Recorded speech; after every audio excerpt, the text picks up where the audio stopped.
जय हिंद छात्रों, स्वागत है आप सभी का आपके प्यारे से YouTube चैनल RKM शिक्षा पर। और बच्चों, आज हम लोग हिंदी माध्यम फिजिक्स में क्लास 11वीं की फिजिक्स पढ़ रहे हैं। और 11वीं की फिजिक्स में आज हम बात करने जा रहे हैं प्रक्षेप गति की, यानी कि प्रोजेक्टाइल मोशन। तो बच्चों, प्रक्षेप गति क्या होती है? तो आप लोगों ने देखा होगा कि बहुत सारी प्रक्षेप गतियाँ आपने जीवन में अपने देख रखी हैं। जैसे अगर कोई क्रिकेटर गेंद को अपने बल्ले से मारता है तो कैसे मारता है बच्चों? वो गेंद कैसे जाती है? वो गेंद इस तरह से मोशन करती है। ये गेंद की गति कैसी है? ये प्रक्षेप गति कहलाती है। ठीक है। जब कोई मिसाइल फायर की जाती है, मान लीजिए कोई ऐसे यहाँ से एक मिसाइल मार दीजिए और ये मिसाइल ऐसे जाके ऐसे गिरे, ठीक है, तो ये मिसाइल जो मारी जाती है इसकी गति कैसी होती है? ये प्रक्षेप गति होती है। जैसे कोई अगर वॉलीबॉल खेलने वाला व्यक्ति, ठीक है, वॉलीबॉल को ऐसे वो मान लीजिए व्यक्ति खड़ा है और ऐसे गेंद को पकड़ के ऐसे उछाल देता है, वो यहाँ पे जाके नेट में फंस जाती है या नहीं भी फंसती है, उससे कोई मतलब नहीं है। तो ये जिस तरह की गति करती है, ये गति क्या है? ये एक प्रक्षेप गति है। तो प्रक्षेप गति आप समझ गए होंगे। जैसे आप लोग क्रिकेट खेलते हैं, कोई गेंद उठा के ऐसे अपने दोस्त को दे दिया, तो वो क्या है? वो प्रक्षेप गति है। तो इस तरह की गति को प्रक्षेप गति कहते हैं। तो परिभाषा क्या बनेगी बच्चों इसकी? जब किसी वस्तु को ऊर्ध्वाधर से, कहाँ से? ऊर्ध्वाधर रेखा से न्यून कोण पर, मतलब 90 से कम कोण पर, चाहे इधर फेंक दो, चाहे इधर फेंक दो, चाहे किसी भी तरफ फेंक दो, तो वो जिस प्रकार की गति प्रदर्शित करती है, वस्तु जिस प्रकार की गति को प्रदर्शित करती है, वो गति प्रक्षेप गति कहलाती है। तो प्रक्षेप गति क्या होती है? जब किसी वस्तु को ऊर्ध्वाधर से किसी न्यून कोण पर प्रक्षेपित कर दिया जाता है, फेंक दिया जाता है, तो वस्तु जिस प्रकार की गति को प्रदर्शित करती है, यह गति प्रक्षेप गति कहलाती है। ठीक है। तो प्रक्षेप गति की परिभाषा क्या हो गई? ये बात हमारे पास क्लियर हो गई कि अगर किसी भी वस्तु को ऊर्ध्वाधर से न्यून कोण पर फेंक देंगे तो वो वस्तु जिस प्रकार की गति को प्रदर्शित करेगी, वो गति क्या कहलाएगी? अब बच्चों, साधारणतः यहाँ पे जो प्रक्षेप गति आपको पढ़नी है, वो ऐसी प्रक्षेप गति पढ़नी है जिसमें वस्तु को ऊर्ध्वाधर से किसी कोण पर फेंक देंगे। मान लीजिए ऐसे फेंका तो वस्तु ऐसे जाके गिरेगी। ठीक है। अब मान लीजिए इस अवस्था में वस्तु को आपने क्षैतिज से थीटा कोण पर फेंक दिया। आपने कहाँ से कोण दिया? क्षैतिज से लिया अभी। ठीक है। कितने कोण पर फेंका? या u वेग से, प्रारंभिक वेग से थीटा कोण पर आपने वस्तु को फेंक दिया। तो जब u वेग से फेंकेंगे तो बच्चों इस वेग के दो घटक हो सकते हैं। जैसे आपने मान लीजिए गेंद को फेंक दिया, कुछ भी हो सकता है, तो इसके दो वेग के घटक बन जाते हैं, एक क्षैतिज में और एक ऊर्ध्वाधर। क्यों? क्योंकि देखिए ये वस्तु ऊपर भी जा रही है लगातार और आगे भी बढ़ रही है। तो ऊपर जा रही है मतलब इसमें एक ऊर्ध्वाधर गति हो रही है। इस तल में गति होती है तो ये क्या है? इसको बोलते हैं ऊर्ध्वाधर, ऊपर की ओर भी जा रही है। और एक देखिए वो क्षैतिज में आगे भी बढ़ रही है। इधर क्या है हमारे पास? ये क्षैतिज है। अर्थात वस्तु दो दिशाओं में गति करती है। इसीलिए प्रक्षेप गति को दो दिशाओं की गति भी कहा जाता है। ठीक है। तो जब किसी वस्तु को u वेग से थीटा कोण पर फेंक देते हैं, प्रारंभिक कोण पर, तो यह वस्तु जिस प्रकार की गति करती है यह प्रक्षेप गति कहलाती है। प्रक्षेप गति करती हुई वस्तु ऊर्ध्वाधर में भी एक गति करती है और क्षैतिज दिशा में भी गति करती है। अर्थात इस वस्तु के दो वेग होते हैं। एक वेग क्षैतिज दिशा में उसको ले जाता है u cos थीटा, और एक वेग उसको ऊर्ध्वाधर में ले जाता है u sin थीटा। बच्चों, साधारणतया जो आपको प्रक्षेप गति पढ़ाई जाती है उसमें वायु के प्रतिरोध को नगण्य मान लेते हैं। मतलब यहाँ पे हम क्या बात करेंगे? हम यहाँ पर वायु प्रतिरोध को नगण्य मान लेंगे। मतलब जैसे वायु उपस्थित ही ना हो ऐसी बात करेंगे। ठीक है। क्यों? क्योंकि जो वस्तु हम यहाँ से प्रक्षेपित करते हैं उस वस्तु का घनत्व वायु के घनत्व से बहुत ज़्यादा है। जिससे कि वायु द्वारा वस्तु पर लगाया गया बल लगभग शून्य हो जाता है। तो इसका मतलब ये हुआ कि वायु से कोई बल वस्तु पर नहीं मानना है। तो जब वायु से लगने वाला कोई बल नहीं होगा, अर्थात वस्तु का जो क्षैतिज वेग है, क्षैतिज वेग मतलब u cos theta, u cos theta का मान फिर बदलेगा नहीं। क्यों? क्योंकि क्षैतिज में कौन सा बल लग सकता था? वायु का प्रतिरोध बल, लेकिन वायु का बल तो हमने कहा नगण्य मान लेना है। इसका अर्थ ये हुआ कि क्षैतिज दिशा में लगने वाला बल शून्य हो जाएगा, जिससे यह पता चलता है कि क्षैतिज दिशा का जो बल शून्य होगा तो उसका क्षैतिज वेग भी वस्तु का क्या हो जाएगा? नियत हो जाएगा। अर्थात अगर यहाँ पे u cos थीटा का मान 10 आ गया तो यहाँ भी 10, यहाँ भी 10, यहाँ भी 10, यहाँ भी 10, यहाँ भी 10, यहाँ पर, अर्थात क्षैतिज वेग का मान प्रक्षेप गति के दौरान नहीं बदलता है। प्रक्षेप गति में वस्तु का क्षैतिज वेग नियत यानी कि अचर रहता है।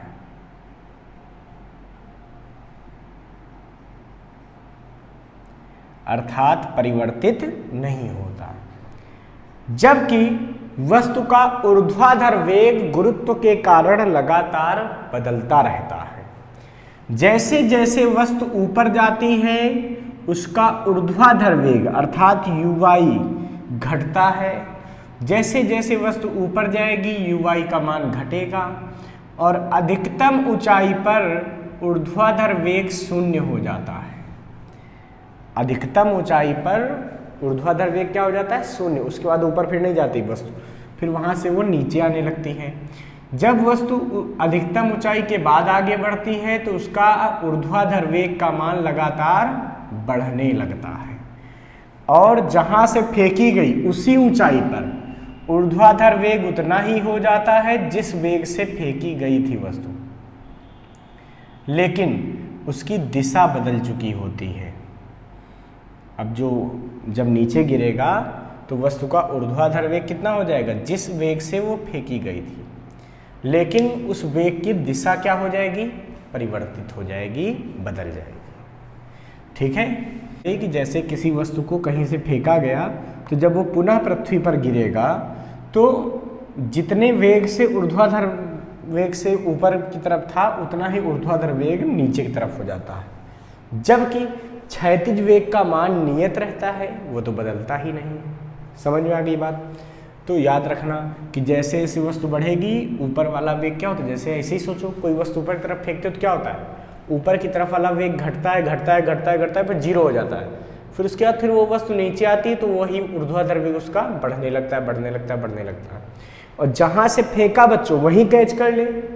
तो जिस वेग से वस्तु को फेंकोगे उसी वेग से वो तुम्हारे हाथ में गिरेगी, अगर उसी जगह कैच करते हो तो। इससे पता चला कि ऊर्ध्वाधर वेग का मान ऊपर जाने पर घटेगा घटेगा घटेगा, अधिकतम ऊंचाई पर ऊर्ध्वाधर वेग क्या होगा? शून्य। ध्यान रखना, केवल ऊर्ध्वाधर वेग शून्य होगा, क्षैतिज वेग तो वही रहेगा जो नियत है, वो तो बदला नहीं है।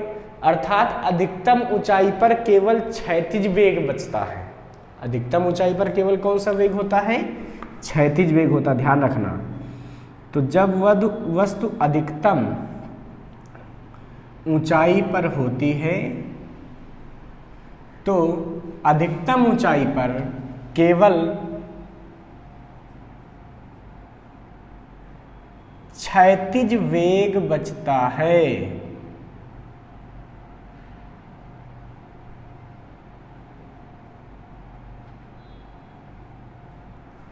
ठीक है, तो अधिकतम ऊंचाई पर कौन सा वेग बचता है? क्षैतिज वेग बचता है।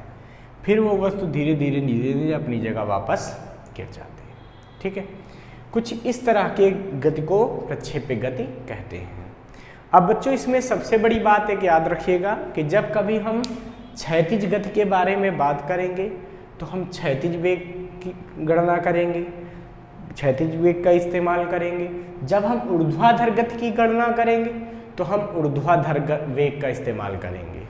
मतलब क्षैतिज गति में ऊर्ध्वाधर वेग का कोई लेना देना नहीं है और ऊर्ध्वाधर गति में क्षैतिज वेग का कोई भी लेना देना नहीं है। ये बात आपको अपने दिमाग में सेट कर लेनी है। तो चलिए अब हम बात करते हैं कि इस प्रक्षेप्य का पथ कैसा होता है, यह किस तरह के रास्ते से गिरता है, इस बात की हम चर्चा करते हैं। तो बच्चों अब हम बात करते हैं प्रक्षेप्य का पथ। ठीक है, अब हम देखेंगे कि जब कोई वस्तु प्रक्षेप्य गति करती है तो उसका पथ यानी कि रास्ता किस तरह के वक्र को प्रदर्शित करता है। तो बच्चों मान लेते हैं एक वस्तु है जिसको हमने u वेग से, u प्रारंभिक वेग से थीटा कोण पर प्रक्षेपित कर दिया। ठीक है, वस्तु का प्रारंभिक वेग कितना हमने मान लिया है, u है। ठीक है, ये वस्तु का प्रारंभिक वेग देखो ऐसे रिप्रेजेंट कर रहे हैं, ऐसे प्रदर्शित कर रहे हैं। u कितने वेग कोण पर इसको फेंका, थीटा कोण पर। ये o है वस्तु का।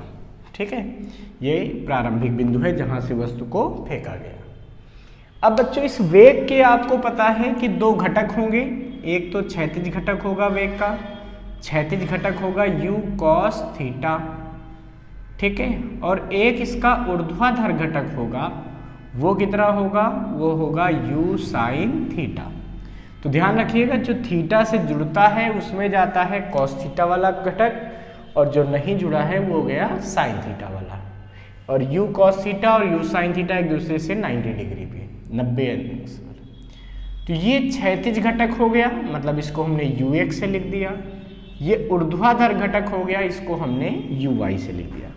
तो यहाँ पर लिखेंगे ux बराबर u cos थीटा। ये वेग का क्या है बच्चों, ये क्षैतिज घटक है।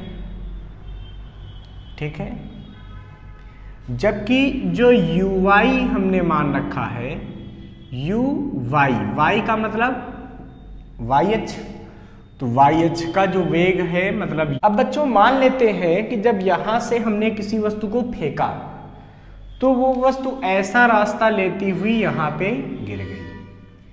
हमने मान लिया कि वस्तु किसी समय t पर, मतलब यहाँ से फेंका तो यहाँ समझो इसका जो है ये मूल बिंदु है, मतलब 0, 0, ये x अक्ष और ये y अक्ष। और हमने मान लिया t समय बाद, कितने समय बाद, t समय बाद वस्तु p बिंदु पर पहुंचती है जिसके निर्देशांक x, y है। और p बिंदु के निर्देशांक क्या है, x, y। यहां पर x क्या है बच्चों, x क्षैतिज विस्थापन है वस्तु का, और y क्या है, y वस्तु का ऊर्ध्वाधर विस्थापन है। ठीक है, तो x क्या है, क्षैतिज विस्थापन। भाई यहाँ से यहाँ वस्तु गई तो दो तरह के विस्थापन करेगी, एक तो देखो ऊपर वर्टिकल ऊर्ध्वाधर, और एक क्षैतिज दिशा का विस्थापन जिसको हमने x से लिख दिया। अब हम लिखेंगे बच्चों O से P की क्षैतिज गति के लिए, O से P की क्षैतिज गति के लिए। तो बच्चों क्षैतिज तुमको पता है, क्षैतिज वेग जो है वो सदैव नियत रहता है, अर्थात क्षैतिज गति में कोई भी त्वरण नहीं होता। जब वेग नियत है क्षैतिज दिशा का तो क्षैतिज दिशा का त्वरण क्या है, 0। क्यों, क्योंकि क्षैतिज दिशा में कोई भी बल कार्य नहीं करता। तो जब त्वरण नहीं होगा तो सीधी सी बात है, हम यहाँ पे लिखेंगे क्षैतिज दूरी बराबर क्षैतिज वेग और गुणित समय। बच्चों आपके मन में आ रहा होगा हमने s बराबर ut plus half at square क्यों नहीं लिया, क्योंकि वहां पे जो हाफ at स्क्वायर आता था, ये आता था त्वरण, यहाँ त्वरण है नहीं, तो s बराबर ut केवल बचेगा।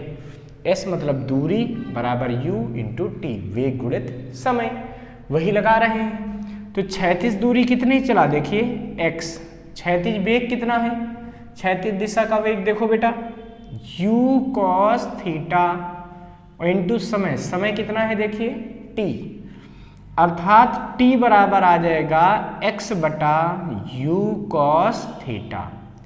ये समीकरण हो गई पहली, ये पहली समीकरण हो गई। अब देखिए क्या लिखेंगे यहां से, अब लिखेंगे O से P की ऊर्ध्वाधर गति के लिए, ठीक है, O से P की ऊर्ध्वाधर गति के लिए।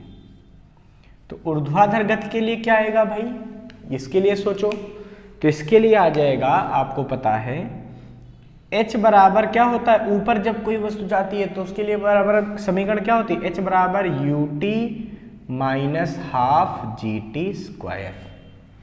h क्या है, ऊर्ध्वाधर ऊंचाई, u क्या है, ऊर्ध्वाधर वेग, t क्या है, समय, और g क्या है, गुरुत्वीय त्वरण। क्योंकि जब कोई वस्तु ऊपर की तरफ उठती है तो गुरुत्वीय त्वरण उसको नीचे लाने की कोशिश करता है, मतलब उसमें मंदन उत्पन्न करता है, उसके वेग को कम करता है, इसलिए समीकरण बनी।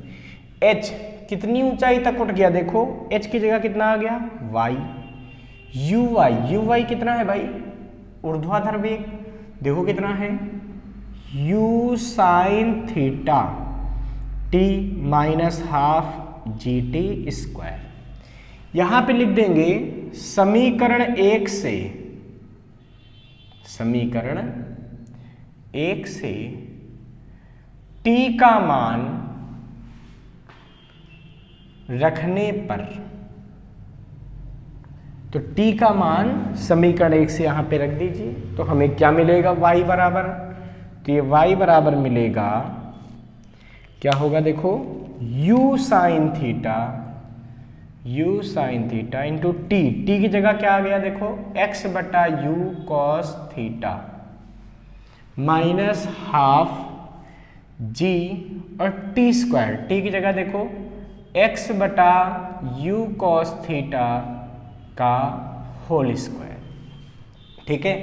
देखो u से u कट जाएगा ये, तो साइन बटा कॉस बचेगा, यानी क्या आ जाएगा, टेन थीटा। तो y बराबर आ गया tan theta into x minus 1/2 जी एक्स स्क्वायर बटा you square cos square theta. देखिए जो ये समीकरण हमको मिली है ये किस रूप में मिली है, तो प्राप्त समीकरण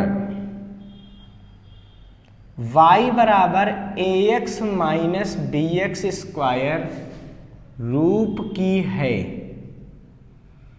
जो कि एक परवलय की समीकरण है।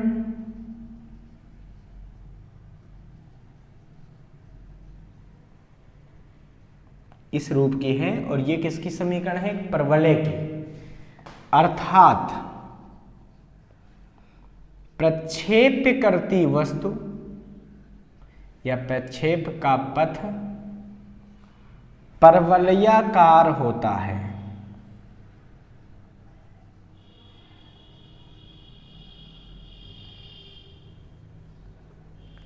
अर्थात प्रक्षेप का पथ कैसा होता है बच्चों, परवलयाकार।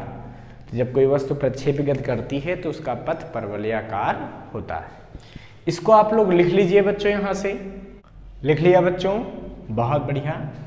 तो बच्चों इस तरह से हमको पता चला कि प्रक्षेप का पथ परवलयाकार होता है। इसको आप लोग नोट कर लिए हैं। अब इसके बाद हम लोग अगले अपने लेक्चर में पढ़ेंगे प्रक्षेप की ऊंचाई कैसे निकाली जाती है, क्षैतिज परास कैसे निकाली जाती है और उड्डयन काल कैसे निकालते हैं। ये सारी बातें हम अपने वीडियो में करने वाले हैं।